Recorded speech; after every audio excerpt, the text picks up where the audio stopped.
इस 2 दिन की बैठक में आए हुए प्रतिनिधि भाइयों और बहनों, इस 2 दिन के इस समिट में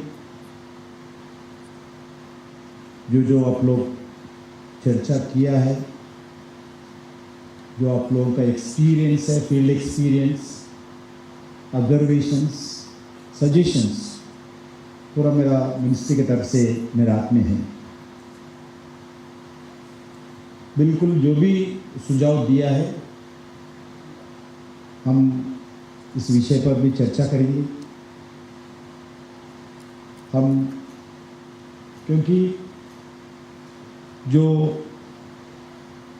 इम्प्लीमेंटेशन एजेंसी से इम्प्लीमेंटेशन का अधिकारी रहते हैं, आप लोगों के बीच में गाइडलाइंस तैयार करने वाले, एक्ट बनाने वाले के बीच में ठीक तरीके से तालमेल होना चाहिए।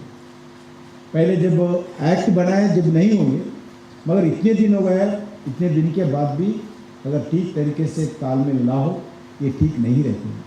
इसीलिए जो भी गाइडलाइंस हमारा मिनिस्ट्री के ओर के पूरे स्टेट्स को आप तक पहुँचते हैं, आपका जो फील्ड लेवल एक्सपीरियंस है, जो इम्प्लीमेंटेशन लोगों के बीच में, गाँव के बीच में, फील्ड के बीच में जाते हैं, आपके बीच में एक तालमेल होना चाहिए, प्रॉपर अंडरस्टैंडिंग होना चाहिए, विजन रहना चाहिए, प्रॉपर कमिटमेंट भी रहना चाहिए। बिना कमिटमेंट का, बिना विजनरी का कोई भी काम नहीं होता। इसीलिए अब जो भी इश्यूज उठाए, जरूर हमारा जिम्मेदारी है उस इश्यूज पर चर्चा करना चाहिए। हो सकते तो सभी इश्यूज रिजॉल्व करते हुए हम मिलकर आगे बढ़ना चाहिए। हमारा लक्ष्य एक ही है, हमारा लक्ष्य अफेक्टेड विलेजेस को कुछ हम सहयोग देना चाहिए, हाथ से हाथ मिलाना, कंधा से कंधा मिलाकर उनके साथ चलना चाहिए।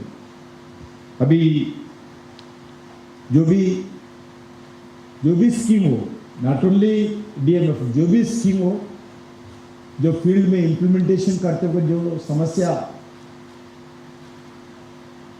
रेज होता है, उसको समाधान करने का प्रयास करना चाहिए। उसका प्रॉपर फीडबैक इम्प्लीमेंटेशन अथॉरिटी है, वो बिल्कुल गाइडलाइंस बनाने वालों को देना चाहिए। इसके लिए हम 2 दिन का बैठक बुला, आपका समय इतना दूर दूर से बुलाकर 2 दिन बिठाकर खाली भाषण देने के लिए नहीं है, खाली हाहाकार करने के लिए नहीं है, हमारा दिखाने के लिए नहीं है। ये फीडबैक होना चाहिए। Ultimately you are we are you, both for people, both for poor people, affected people, area development के लिए हम है। इसीलिए 2 दिन का बैठक किया है। ये लगातार होते रहता है, लगातार बदलाव होते रहते हैं। मेरा एक जब भी मैं जो भी CM मिलता हूँ, मेरा पार्टी को दूसरा पार्टी को, उनका एक ही डिमांड रहता है। उनका इसमें पूरे CMs का एक यूनिटी है, सभी CMs एक ही बोलते हैं, जो कंडीशन है 25 किलोमीटर्स घाटा, हमारा को पूरा अधिकार दो, पैसे किधर खर्च करना चाहिए, हम पूरा पैसे खर्च करेंगे। ऐसा सभी CMs का डिमांड होता है। आपके पास कितना मिनिस्टर, लोकल रिप्रेजेंटेटिव्स को आप बोलते होंगे, नहीं बोलते होंगे पता नहीं, मगर मुझे बोलते रहते हैं। जो भी इलेक्टेड रिप्रेजेंटेटिव्स हो, चीफ मिनिस्टर, जो भी चीफ मिनिस्टर हो, आप लोग जो रिस्ट्रिक्शन लगाया है वो ठीक नहीं, खाली सिर्फ एफेक्टेड जिला में खर्च करने के लिए बोल रहे। हमारा स्टेट में तो बहुत एरिया पिछड़े है, इश्यूज है, समस्या है। इस समस्या दूर करने के लिए ये पैसा हम यूज करेंगे। हम ये बताया, ये समस्या जो है हल करने का आपका गवर्नमेंट का इश्यू है। जो स्कीम बनाया गया, जो DMF बनाए गए, इफेक्टेड एरिया के लिए बनाया गया। आपका तो प्रीमियम आते हैं, आपका तो रॉयल्टी आते हैं, आपको तो टैक्सेस आते हैं, आपका तो GST, स्टेट GST भी आते हैं। उसमें से उठा के करो ना आप लोग। ये स्कीम अलग है, ये स्कीम इफेक्टेड एरिया के लिए स्पेशली आदरणीय प्रधानमंत्री के विजन के आधार पर बने हुए स्कीम है। ये स्कीम को क्यों आप इसमें दखल देते हैं, मैं बोलते रहता हूँ। इसलिए आप भी ये समझना चाहिए, ये scheme specially affected persons, affected villages, affected areas के लिए ये स्कीम लाया गया। इसके लिए उधर ही खर्च करना चाहिए, ये स्कीम का विजन है। इसलिए बार बार इस विषय पर चर्चा होते रहते हैं, मैं टालते रहता हूँ चीफ मिनिस्टर से बात करके, क्योंकि जितने बोलने के बाद भी उनका यही है, बहुत पैसे हैं कुछ जिलों में, एक एक जिला में 1,000 रुपये करोड़, 1,000 करोड़ है, हम खर्च करना चाहते हैं, दूसरा जगह रोड बनाना चाहते हैं, ऐसा पूछते रहते हैं। दूसरा, मैं जो भी बोल रहे हैं कल भी बोले, सेक्रेटरी साहब भी बताए, आप लोग भी पूरा एक्सपीरियंस है, ज़्यादा भाषण देने का जरूरत नहीं, मगर फॉर्मालिटी है इसलिए मैं बीच में आया। ये दूसरा विषय है जो गवर्नमेंट ऑफ इंडिया के अभी पीयूष जी जिक्र किया है, आदरणीय प्रधानमंत्री जी स्कीम के बारे में बोले हैं। कोई भी इफेक्टेड एरिया में एक विजिबल सैचुरेशन मोड पे हम कर सकते क्या? आप लोग एक विजिबल सैचुरेशन मोड पर डीएमएफ के द्वारा गवर्नमेंट ऑफ इंडिया और स्टेट गवर्नमेंट का स्कीम से उनको अनुसंधान करते हुए उस गांव में डीएमएफ का विजिबल आप लोग कर सकते क्या? एक आप लोग सोचना चाहिए। एग्जाम्पल, प्रधानमंत्री मुफ्त सूर्यघर बिजली योजना का एक स्कीम है।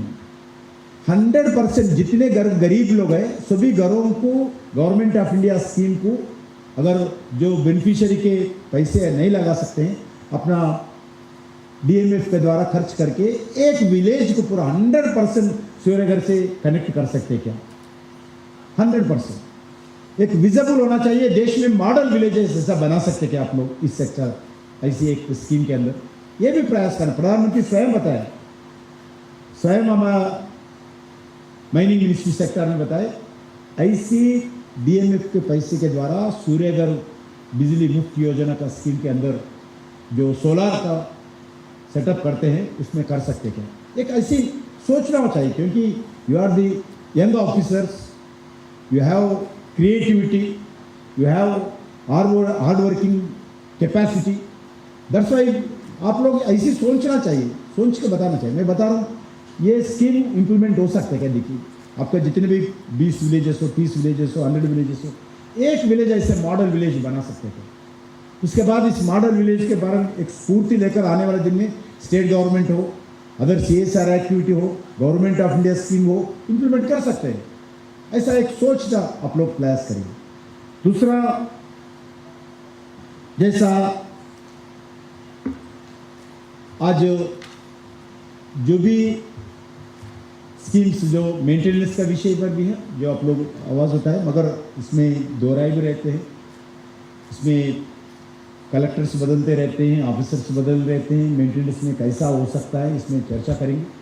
जो भी इश्यू आप लोग उठाए, अभी सेक्रेटरी साहब जिक्र कर रहे थे, इस विषय पर भी चर्चा करेंगे। मैं ज़्यादा ना बोलते हुए आप लोग इसमें, मैं चाहता हूँ नेक्स्ट ईयर आप लोग और अच्छे विजिबल बनाइए। इस डीएमएफ कॉन्फ्रेंस के आदरणीय प्रधानमंत्री जी को मैं आह्वान करना चाहता हूँ, मगर कोर्ट आपके, बाल आपके कोर्ट में है। आप लोग इस एक साल के अंदर जो अच्छे प्रदर्शन करके इस स्कीम इम्प्लीमेंटेशन में अच्छे प्रॉपर तरीके से हम काम करें तो ज़रूर मैं प्राइम मिनिस्टर जी को नेक्स्ट पूरे डिस्ट्रिक्ट मजिस्ट्रेट्स आना चाहिए, जो फील्ड में काम करने वाले ऑफिसर्स आना चाहिए, उसमें अच्छे, क्योंकि लगभग 600 विलेजेस में हम, मोर देन 600 650 कुछ विलेजेस हैं, विलेजेस में हम इस डीएमएफ को हम इम्प्लीमेंट करते हैं। उसमें कोर डिस्ट्रिक्ट्स कुछ अलग है, मगर एक बात, डीएमएफ के द्वारा इतने मोर देन 1,25,000 करोड़ हम इसका टारगेट है, पैसे खर्च किया है, खर्च करने वाले हैं, और आस्पिरेशन डिस्ट्रिक्ट में लगभग 17,000 करोड़ अभी भी है। उसका प्रोजेक्ट्स बनाना है, प्रोजेक्ट्स ठीक तरीके से इम्प्लीमेंट होना है, इसका रिजल्ट्स लोगों के सामने दिखना है। इसके लिए भी नेक्स्ट ईयर तक, एक साल के अंदर, जो भी हम एक कमिटमेंट के साथ एक मिशन मोड पर हम काम करेंगे। जो भी पैसे है, जो भी प्रोजेक्ट्स है, प्रॉपर तरीके से पूरा कंप्लीट होना चाहिए। कुछ प्रोजेक्ट्स शुरू करते हैं, जो सैंक्शन करते हैं, सैंक्शन करने के बाद शुरू करते हैं, जितना ध्यान देते हैं सैंक्शन में शुरू करने में, वो कंप्लीट करने में ध्यान नहीं देते। अल्टीमेटली 100% हो, छोटा हो बड़ा हो, सभी प्रोजेक्ट्स को कंप्लीट करना है। यूटिलाइजेशन सर्टिफिकेट भी तैयार करना चाहिए, क्योंकि इसका ऑडिट भी होने वाला है। इसके लिए ठीक तरीके से हो। मैं ये फिर एक बार बताता हूँ, कोई भी पॉलिटिकल प्रेशर हो, आप पॉलिटिकल प्रेशर के कारण जो गाइडलाइंस के खिलाफ किसको भी झुकना नहीं चाहिए। गाइडलाइंस के आधार पर काम करिए, आपको कोई प्रॉब्लम नहीं है, हम आपके पक्ष में हैं, आपके तरफ से हम खड़ा रहेंगे। इसलिए गाइडलाइंस के खिलाफ कोई पॉलिटिकल प्रेशर आने दो, उसको झुकना नहीं चाहिए आपको। इसलिए आप लोग विश्वास के साथ काम करिए। ये बहुत जो सेवा का विषय है, गरीबों का विषय है, इफेक्टेड एरिया का विषय है।